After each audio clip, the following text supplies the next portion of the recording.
Я купила вот такую желтую курицу, которая вскормлена кукурузой, и в зависимости от количества членов вашей семьи из нее можно приготовить 2 или 3 блюда. Сейчас я разделаю ее и посмотрим, что мы сможем из нее приготовить. Я ее еще не помыла, только вот почистила вот эти белые остаточки перьев. И давайте разделаем курочку на запчасти.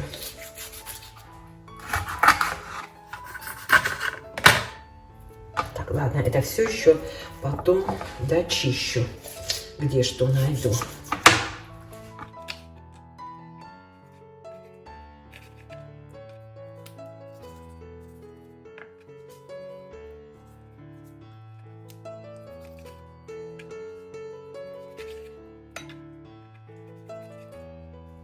Ой. Жир я специально не удаляю, он нам пригодится.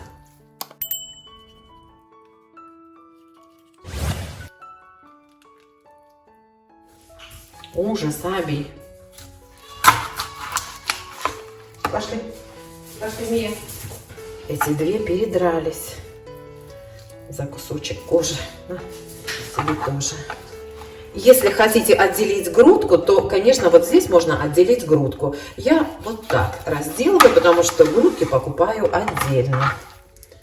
Вот и все. Ну, вот так я разделила курицу. У меня получилась отдельно спинка и грудка, то есть кости. Вот эти части я тоже сварю, их съедят Аби и Мия. А здесь у меня такие более мясистые части. Из этих частей, где в основном мясо, в зависимости от количества членов вашей семьи, вы можете приготовить 1 или 2 ужина. Я разделю пополам, потому что нас только 3.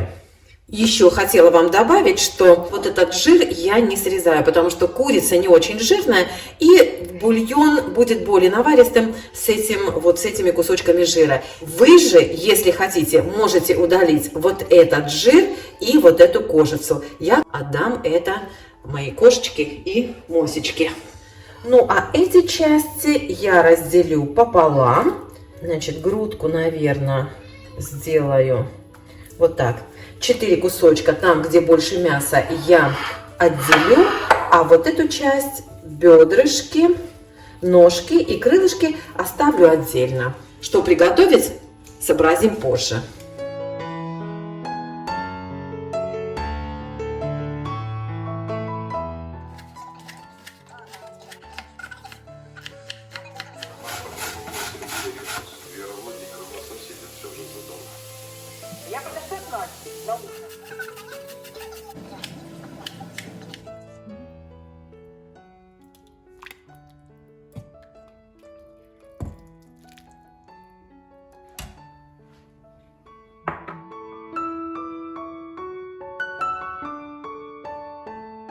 К этому супу, да и вообще к любому блюду отлично подойдут супер бюджетные лепешки, которые вы можете приготовить за 10 минут. Все, что нужно, это немножко молока, я его подогрела до комнатной температуры. Можете взять кефир, я добавлю туда щепотку соли.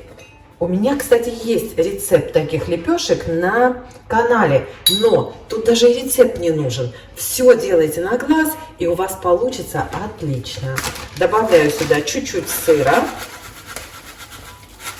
Муки нужно добавлять, как на оладьи.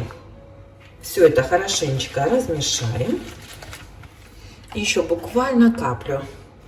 Получилось у меня примерно 1,5 стакана. Так, смотрите, примерно вот такое тесто у вас должно получиться.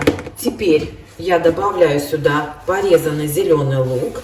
Можете добавить любую зелень. Можете добавить укропчик, петрушку, что у вас есть. И пол чайной ложечки соды. Все это я хорошо размешаю, чтобы сода погасилась. Вот и все. Я буду жарить эти лепешки на сухой сковороде, но можно обжарить их и на подсолнечном масле. Сковороду я хорошенечко разогрела, слегка, вот буквально слегка смажу маслом и выкладываю сюда тесто.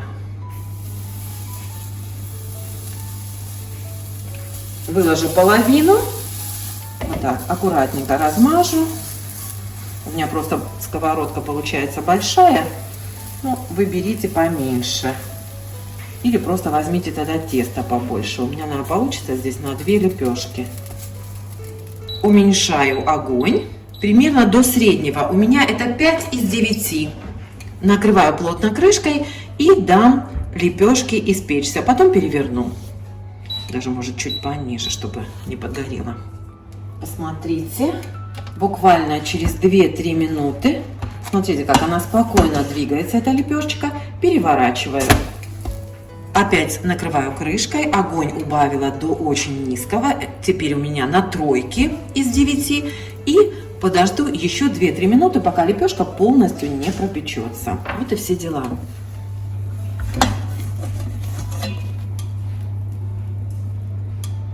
И точно так же выпекаю вторую лепешечку. Здесь у меня чуть больше теста.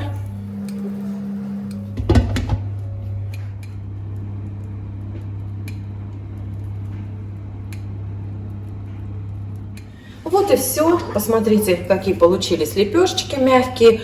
Очень быстро, вкусно, бюджетно. Я не знаю, мне кажется, ничего не может быть проще. Они еще теплые. Сейчас я их разрежу и покажу вам. Вот, посмотрите, сыр немножечко там видно. Тот, что еще не растаял. Вот. Отлично пропеклись лепешки. Пахнут вкусно. Вот такие дела. Кушайте на здоровье. Всем пока!